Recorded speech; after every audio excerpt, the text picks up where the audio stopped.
an entity come along and steal somebody's third eye. They typically aren't going to. They're going to cover it up. But what about the entity in the first place? So here's when you start to study consciousness, and you run into, I'll just use the example of my experiences with the 10,000 selves, where I thought, well, let's go out of the body and see what we can learn tonight. Yeah.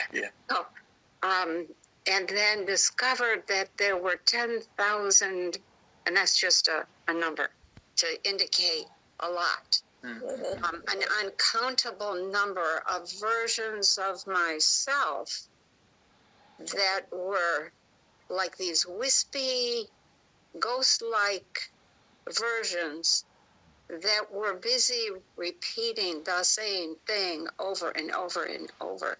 Right.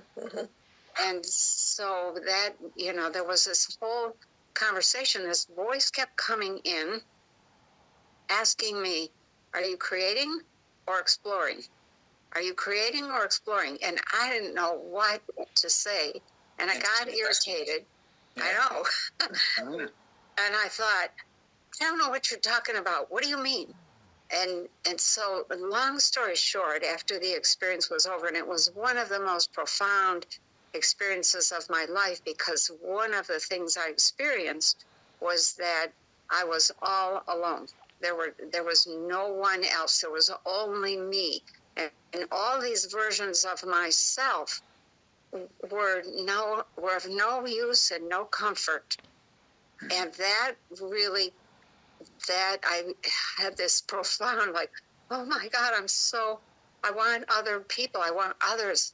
And that, I came out of that experience, and I was forever changed and aware that everything that we thought, everything that we said, everything that we did, if we weren't present and consciously making happen what we wanted to happen, we were creating this whole variety of versions of ourselves, because it is the nature of consciousness to create. Yes.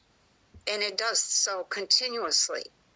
And we project ourselves into all sorts of things. And when we're busy doing something we don't want to do, there's another part of our consciousness that says, this is boring, and it's going elsewhere to do something else. We're not even aware